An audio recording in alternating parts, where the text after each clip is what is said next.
Hey guys, today I'll be making a video comparing the two bolts on the market that you can buy. This is the KJW stock bolt. You can find this on e-bike, but it also comes stock in the KJW M700 series rifles. And this is the G&G G96 power bolt. This power bolt you can buy for around $100. Keep in mind it doesn't come with the steel bolt handle. At least I'm pretty sure it doesn't. Steel bolt handle is also an aftermarket part, is around $40 I think, which is kind of expensive. But this came with the G&G G96, this overall. Okay, so I'll be comparing these two. The one major difference you'll find with these two bolts is the weight. And obviously the G&G power bolt weighs more than the KJW bolt because the G&G power bolt is constructed mainly of steel. This bolt handle piece is steel, as you can see right here. Here I'll zoom in for some better view, and let me focus. Alright, now right here is the cocking piece. It's this part and this part is the cocking piece. It's one piece. This is usually the part that would wear down on the KJWs, because this part rides along this ramp every time you cock it, and with a stronger striker spring, this little nub in the front would wear down against the cocking handle. So since these two are both steel, which is a very smart design since they rub against each other, these two should not wear away anytime soon. Compared to the KJW, this is aluminum, they're both soft, and if you get a strong striker spring upgrade, this will definitely wear down. That's why this is an aftermarket part made by G&G, but unfortunately it doesn't fit without modification. I don't know why they made an aftermarket part if it doesn't fit without modification, but you know, that's how a lot of aftermarket parts are, I guess. Now these two bolts, although they're made for the same system of gun, they are not the same. And I'm not talking about the nozzle. Obviously the nozzles aren't the same. This has more of a Tanaka nozzle, and this is the VSR hop-up nozzle. I'm talking about dimensions. Now this bolt handle is not cross-compatible with this bolt handle because it's longer. These bolt faces, as I'll call them, aren't cross-compatible. And you know, all the other components are not cross-compatible. I'm pretty sure the striker springs aren't cross-compatible, as the striker spring in this is wider than the one in this. So although they're made for the same gun, a lot of parts aren't compatible for some reason. I'm not sure why. Now, the striker spring that comes in the KJW bolt is pretty weak compared to the strong one that comes in the G&G bolt, which is pretty strong. Now, another component that comes in the G&G bolt that you would like to see normally is this red rubber piece. This is the seal that seals up against the top part on the magazine of the magazine. This is where gas comes out, and since these two can seal together better, since this is an upgrade part, and well, the G&G G96 magazine also has an upgraded spring under there. Anyways, back to the bolts.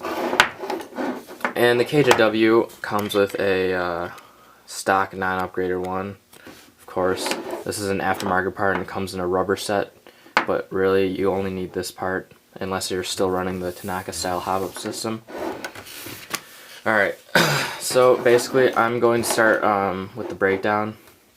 First of all, I'll tell you that you want a nozzle that's longer because you want to be able to use the VSR hop-up system, because it is a better hop-up system to be using in sniper rifles than the stock Tanaka system, which is sort of it's kind of just a ball pressing down on a nub. And it's not very consistent, it's not very effective, as most of you G96 users out there may notice. The hop-up isn't very effective, and you may want to upgrade to the VSR style with the Spartan Doctrine kit. The problem is the bolt nozzle on the G&G. Some say that it is glued on. I'm not sure if it's glued on or if it's just part of the actual bolt face itself. That's what some other people say. I know Ishrogue, one of my subscribers, I think, I asked him about his because he has a upgraded nozzle, the longer one for the VSR style. I don't know how he did it. He said that it's just glued on. I'm not sure. Actually, I'm kind of scared to try it.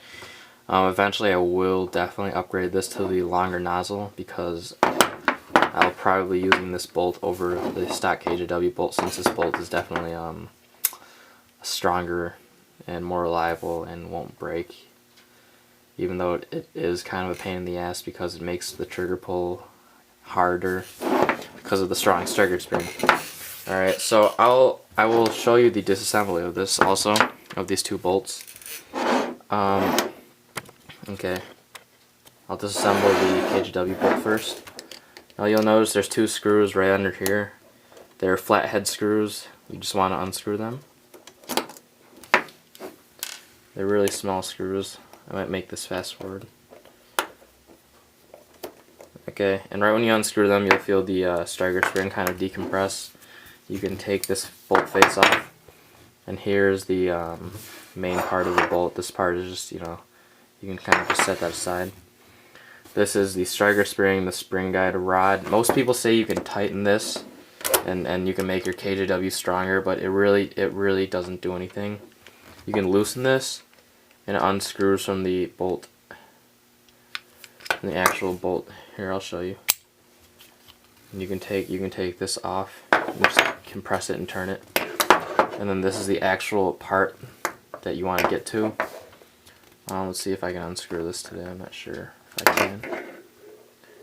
can. There's a grub screw underneath here. Pretty sure this can unscrew. Yep. So basically, you want to unscrew this grub screw right under here. Still unscrewing. It's a pretty long screw. Okay. Once you unscrew that, let's set that screw aside. And then you can use your flathead and you can unscrew this. Now this is what you would want to do if you were upgrading your striker spring. You would unscrew this, which is kind of a pain if you don't have like a large flathead. Yeah, you would unscrew this and see, as you can see as I'm unscrewing it, it's coming out and the striker spring is decompressing. Now, it's taking kind of a while. Alright, so this part comes out. This end is threaded. On really old used bolts, this end these threads may see some wear, and that's what some people are afraid of on these bolts. As you can see right now, this one is pretty good looking. It's not looking like it's worn down much. Now my hands are really greasy because this bolt is pretty dirty, but I have greased this up before. This is the cocking piece.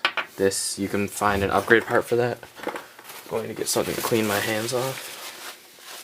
And underneath that is a spring. Now this spring is what activates your cocking indicator. Basically, when you cock it, it pushes this out, and then when you shoot, this part shoots back inward. So basically, you would want to take this apart and grease it. So you can remove your striker spring too, but I'm not going to do that. So basically, this is how you would upgrade your striker spring. You would get this, and then you would just pull your striker spring off of the guide and then replace it. And then to put this back together, you want to just reassemble these parts. It's really quite simple. You screw that one back in. I'll get the screwdriver back here.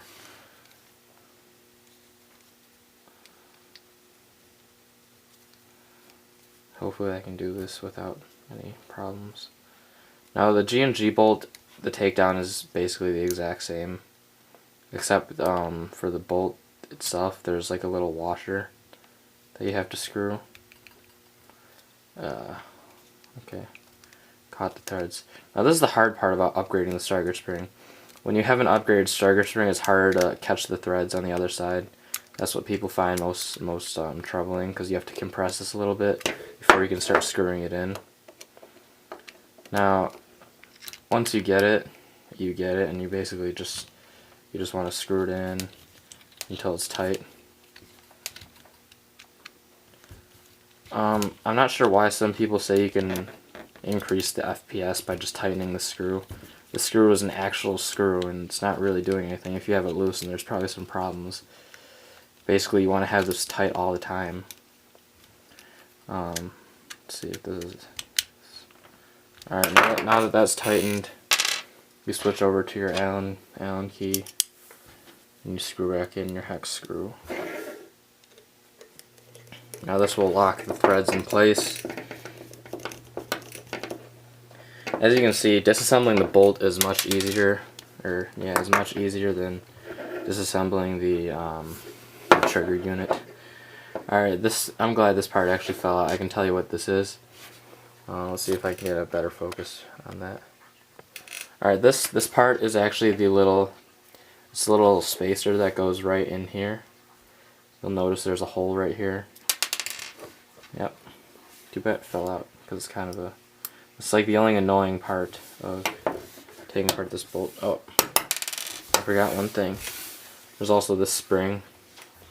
You want to put this spring in the hole, and then you want to put this thing in the hole. Okay, and then once you have it in a hole, it'll basically just stay there. Okay, and this is another hard part when you're putting together. Oh, I almost forgot the bolt handle. Okay, you want to,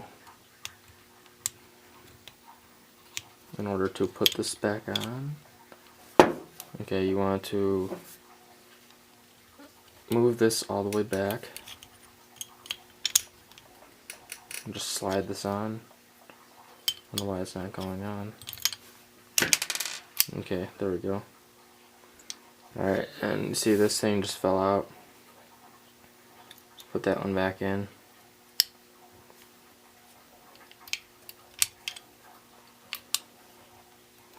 And then you turn that after you press this down, and then you can turn the bolt handle. Okay, now everything is basically together. You just want to put this back on and push on the back of this bolt. See how I have it right here? Take your little grub screws. Got to change heads. Okay, and you keep that tight and you screw this back in.